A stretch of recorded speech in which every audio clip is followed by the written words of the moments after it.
Boxing fans, Miguel Maravilla here with you with a recap of this past weekend's WBC super featherweight bout between O'Shaquie Foster and Eduardo El Rocky Hernandez.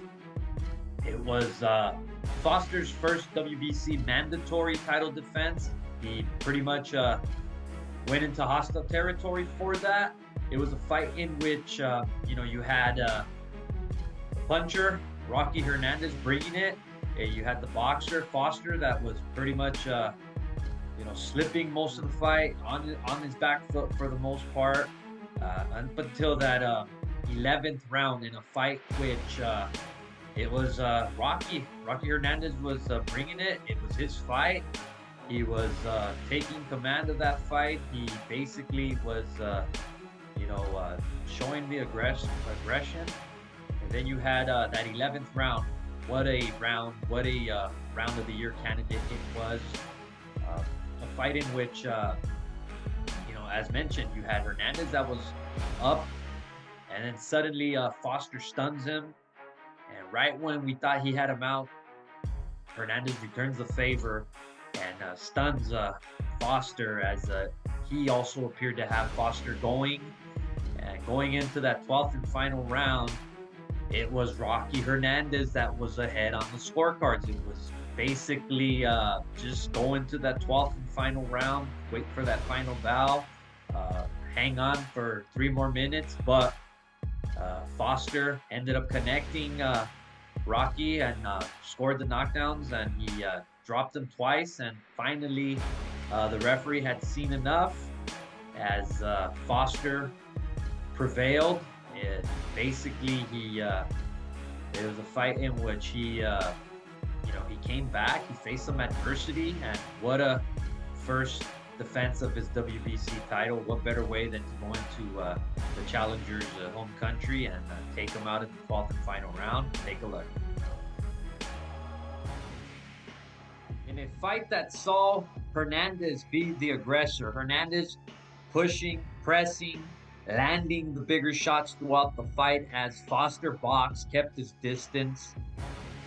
It was a pretty fast-paced fight, and going into the 11th round, as Hernandez was well ahead, it was Foster that tagged him and appeared to have Hernandez going, but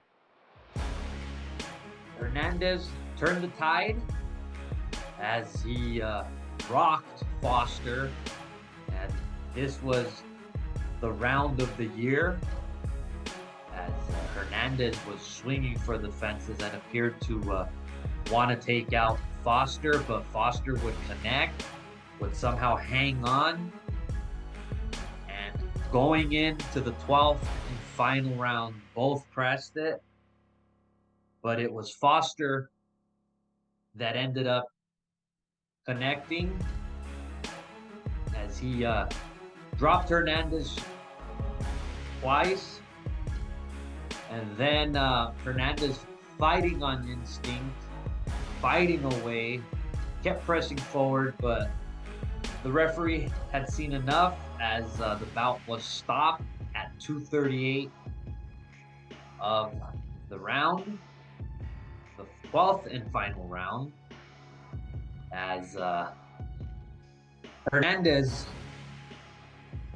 led on 2 of the judges' scorecards, as he was up 110-99, 107-102 on 2 of the judges' scorecards, as Foster was ahead on the other one, 106-103 at the time of the stoppage. So basically, all Hernandez had to do was just hang on to the 12th and final round, to the final bell, and he becomes new champion. Instead, it's Foster that successfully defends his title for the first time. A big win like that, a knockout win like that by Foster, should definitely garner some attention towards him, as again, he's one of the title holders at 130.